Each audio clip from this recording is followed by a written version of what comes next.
महसूस कर रही है। चाहूँगा हमारे उस कमेटी के नायब सदर अब्दुल रहमान कल्ला से कि वो भी आएँ और हमारे बड़े दाऊद के बारे में कुछ एहसास आपके बाद। अस्सलाम वालेकुम। आज बहुत बड़ी तकलीफ की बात है कि हमारी कमेटी के 40 साल से मुख्य संरक्षक रहे और बुंदेलखंड के नाम से जिनको पहचाना जाता था, आवाज नहीं आ रही, आवाज बुंदेला नहीं रहे। उस कमेटी हम उनको खराज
मंच पर आ जाएं और हमारी कमेटी के अन्य मेंबरान जो कहीं पर भी हों अपने काम से फारिग होकर यहाँ पर आ जाएं।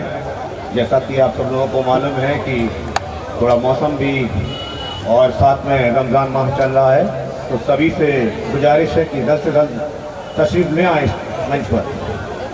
और हमारे जो लोग आए हैं यहाँ पर, देखिए ये कोर्स हम आपका है, तो आप सब लोग जो लोग जहाँ जहाँ पर हों यहाँ पर मंच पर आ जाएं। हमारे आज के सदर मुशायरा शशिकांत चौबे जी जज साहब हैं, मैं उनसे गुजारिश करूँगा कि मंच पर अब्दुल रहमान कल्ला साहब, हमारे बीच बाहर से आए हुए मेहमान सीओ साहब श्री अरुण कुमार चौरसिया जी, उनका इस्तकबाल करते हुए नायब सदर अब्दुल रहमान कल्ला साहब सीओ साहब का इस्तकबाल करते हुए हमारे भाई छोटे भाई आरिफ कुरैशी साहब नायब सदर उस कमेटी।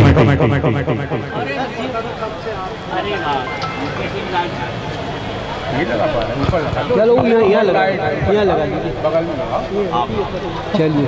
अब मैं अपने करीम साहब से गुजारिश करूंगा कि अपना कारभार संभालें। ऐसो साहब राजकिशोर साहब का उस कमेटी इस्तकबाल करती है। देखिए साहब, इस्तकबाल की रस्म तकरीबन पूरी हो चुकी है।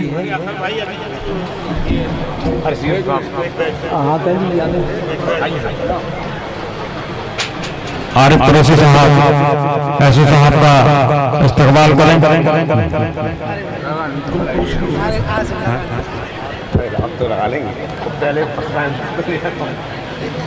अब मैं करीम साहब को गुजारिश करूंगा कि अपना माइक संभालें और सभी मेहमान शायरों का इस्तकबाल करें। गुलपोशी और कर दीजिएगा, ये हार रखे हुए सभी शोरा की और मेहमानों की। और अब बिना ताखीर के मैं डॉक्टर राहत इंदौरी के इस शेर के साथ जनाब उस मशहूर सखीलाल आवाज दे रहा हूं कि हमारे मुंह से जो निकले वही सदाकत है, हमारे मुंह से जो निकले वही सदाकत है, हमारे मुंह में तुम्हारी जबान थोड़ी है। अपनी जबान और बयान के मालिक नौजवान शायर जनाब अल्तमस अब्बास से गुजारिश है कि वो तशरीफ लाएं और आज के इस मुशायरे को पुरलुत्फ बना दे। आइए अब्बास साहब।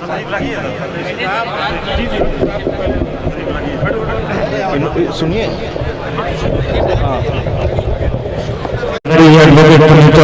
रायदाना का इस्तेमाल इस्तकबाल करते हुए बल्लू चौधरी साहब शायर साहब का इस्तकबाल करते हुए बस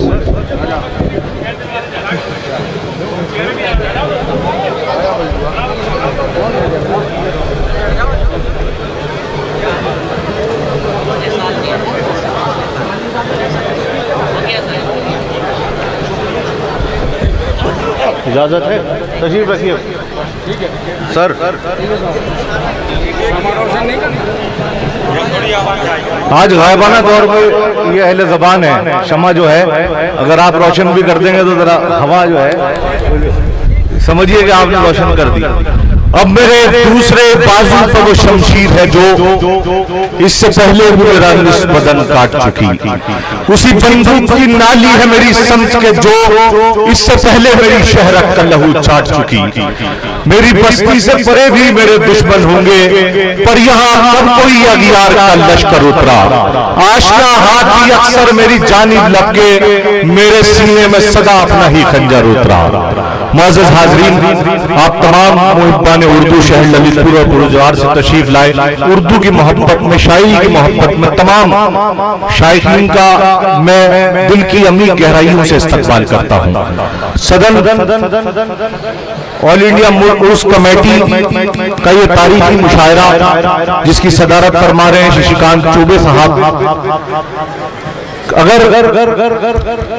किसी मुशायरे की सदारत कोई जज फरमा रहे हो तो इसका मतलब यह है कि वो शेर व अदब में, साहित्य में दिलचस्पी रखते हैं। और अगर कोई शख्स शेर व अदब में, साहित्य में दिलचस्पी रखता है और वो जज है तो इसका मतलब यह है कि वो इंसानी नफ्स को समझता है। और जो शख्स इंसानी नफ्स को समझता है वो उस औहदे पे बैठ के कभी नाइंसाफी नहीं कर सकता। और जब नाइंसाफी नहीं होगी तो सिवाय प्यार, मोहब्बत, अमन और भाईचारे के और कुछ नहीं होगा। उसी की मिसाल कायम कर रहे हैं शशिकांत चौबे साहब, यहाँ तशरीफ रखते हैं। अपनी जिंदगी से बेशतर कीमती लम्हात हमारे इस मुशायरे के लिए रकम कर रहे हैं। हम उनका खैर मकदम करते हैं, इस्तकबाल करते हैं। सीओ साहब यहाँ तशरीफ रखते हैं, सीओ इमरान अहमद साहब, उनके लिए भी मैं यही कहूंगा कि वो भी ऐसे औहदे पे फाइज हैं और उसके बाद भी शेर व अदब में दिलचस्पी रखते हैं और यहाँ अपनी जिंदगी से बेशतर कीमती लम्हात रकम कर रहे हैं। हम उनका भी दिल की अम्मी गहराइयों से शुक्रिया अदा करना चाहते हैं। उनके साथ जनाब अरुण कुमार चौरसिया साहब तशरीफ रखते हैं, वो यहाँ अपने इमरान साहब के साथ तशरीफ लाए। हम उनका भी खैर मकदम करते हैं, उनका भी बहुत बहुत शुक्रिया। हजरात, हमारे मुशायरों, हमारी महफिलों, हमारी तकरीबात की रिवायत है कि इसमें एक नाजिम मुंतखब किया जाता है, वो नाजिम इस मुशायरे को आगे चलाता है। जो हजरात इधर उधर खड़े, मेरी उनसे गुजारिश है, तेरा चुप रहना मेरे जहन में क्या बैठ गया, इतनी आवाजें तुझे दी के गला बैठ गया, बज़ में जाना में नशिस्तें नहीं होती मखसूस, कोई एक बार जहां बैठ गया, इतना मीठा था वो मुझसे बड़ा लहजा मत पूछ, उसने जिसको भी जाने को कहा बैठ गया।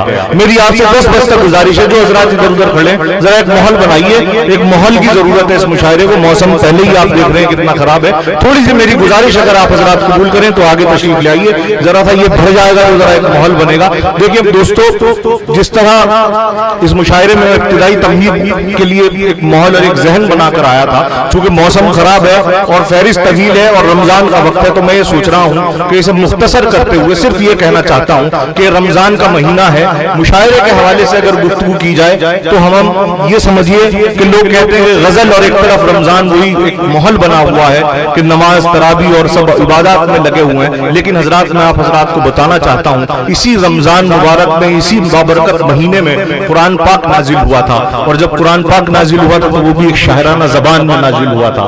कुरान को आप कहीं से उठाइए, कहीं कहीं से पढ़िए, आप किसी आयत को पढ़िए और देखिए किस तरीके से कवाफी मिलते हैं। अगर आप तब्बत यदा अबी की तिलावत करेंगे तो आपको उसके अंदर भी कवाफी मिलेंगे। तब्बत यदा अबी लहब व तब मा अगना अन्हु मालुहु व मा कसब। आप देखिए किस तरीके से अल्लाह पाक ने शायराना ज़बान में कुरान पाक उतारा है। इसीलिए इसके अंदर गाए जाने की सलाहियत है, इसीलिए कारी इसकी तिलावत करते हैं, इसीलिए इसको गा के पढ़ा जाता है, चूंकि शायराना ज़बान में उतरा हुआ है। ये कोई आम ज़बान नहीं है। अल्लाह पाक जिस तरीके से मौजज़ात अता करते हैं, इसी तरीके से पैगंबरों को जिस तरह मौजज़ात अता करते हैं, इसी तरीके से शायरों को मौजज़े अता किए हैं अल्लाह पाक ने, और ये ज़बान अता की है। एक आम आदमी से हटके सोचता है शायर और उसे शायरी बनाता है और आप तक पहुंचाता है। मैं यहाँ मौजूद तमाम जो हमारे शोरा हजरात हैं, कायनात सुखन के चंदे आफ्ताब चंदे माता, अगर आप देखें जनाब शकील आज़मी यहाँ तशरीफ रखते हैं और उनका एक शेर उठाएं, शायरी सिर्फ ज़हनी अय्याशी नहीं है। आप अगर उनका एक शेर उठाएं और देखें, और इस रमजान में मैं ये चाहता हूं कि इस मुशायरे में आज रमजान को भी खास तौर पे हम वक्त जो गुफ्तगू सादिक आ रही है इस वक्त मेरी जो है जहन पे, तो मैं इस वक्त शकील आज़मी का वो शेर कोट करना चाहूंगा कि मस्जिदें सबको बुलाती हैं भलाई की तरफ, मस्जिदें सबको बुलाती हैं भलाई की तरफ, आए ना आए पुकारे तो सभी जाएंगे। तो दोस्तों ये है शायरी। माजिद देवबंदी साहब का एक शेर कोट करना चाहूंगा। अल्लाह मेरे रिज़्क़ की बरकत न चली जाए, अल्लाह मेरे रिज़्क़ की बरकत न चली जाए, तो रोज से घर में कोई मेहमान नहीं है। तो दोस्तों शायरी ने इस्लाह करने का भी काम किया है। तो मैं आज के इस मुशायरे का आगाज करना चाहता हूँ, नाते सरवरे कौनैन से इस मुशायरे का आगाज करना चाहता हूँ। बहुत से लोगों का जिक्र है जो मुझे अभी इस मुशायरे में करना है। मौसम को देखते हुए मैं चाहता हूँ कि एक बार इस मुशायरे को शुरू कर दूं, दरमियाने तकलीद और फिर आपसे गुफ्तगू होती रहेगी। मुशायरा ये सिलसिला आगे बढ़ता रहेगा। इस वक्त मुझे याद आ रहे हैं राहत इंदौरी के कुछ शेर, जो किताबों ने लिखा उससे जुदा लिखना था, लिख के शर्मिंदा हूं तुझको के सिवा लिखना था, पानियों और जमीनों को लिखा तेरा कदम, आसमानों को मुझे तेरी कबा लिखना था, तुझको छूने की तमन्ना तुझे पाने की हवस, यानी बहते हुए पानी पे हवा लिखना था। मैंने कागज पे सदा दिल के बिखर जाने दी, मुझको ये भी नहीं मालूम कि क्या लिखना था। थोड़ा सा जागिए आप हजरात। मुझे इस वक्त याद आ रहे हैं इफ्तिखार आरिफ साहब का एक मतला और एक शेर कि दिलो निगाह की दुनिया नई नई हुई है, दिलो निगाह की दुनिया नई नई हुई है, दुरूद पढ़ते ही ये कैसी रोशनी हुई है, ये सर उठाए जो मैं जा रहा हूं जानिबे खुल्द, मेरे लिए मेरे आका ने बात की हुई है। ये है ललितपुर, ये है ललितपुर, ये सर उठाए जो मैं जा रहा हूं जानिबे खुल्द, मेरे लिए मेरे आका ने बात की हुई है। आइए दोस्तों इस मुशायरे का आगाज करते हैं उस नाते सरवरे कौनैन से जिसके सदक़े में अल्लाह रब्बुल इज्जत ने इस कायनात को वजूद बख्शा, जिसके सदक़े में अल्लाह रब्बुल इज्जत ने इस कायनात को वजूद बख्शा, जिसकी आमद से बादल कुफ्र छटे और छट के पानी पानी हो गए, जिसने गुलामों को बिठाया ऊंट पर और खुद चला पैदल। आइए ऐसे नबी की सुन्नत से आगाज करते हैं। आइए मैं गुजारिश करना चाहता हूं, आगरा से हमारे बीच तशरीफ रखते हैं अनवर अमान साहब, बहुत खूबसूरत मुतरन्निम लहजे के शायर हैं। जब गजल के हवाले से उन्हें आवाज दी जाएगी तो गजल के तरीके से तारुफ कराया जाएगा। इस वक्त मैं गुजारिश करना चाहता हूं नात के हवाले से जनाब अनवर अमान से, मोहब्बत की सरजमीन आगरा से तशरीफ लाए हैं, बहुत खूबसूरत मुतरन्निम लहजे के शायर हैं। तालियों की गूंज में इस्तकबाल करें जनाब अनवर अमान।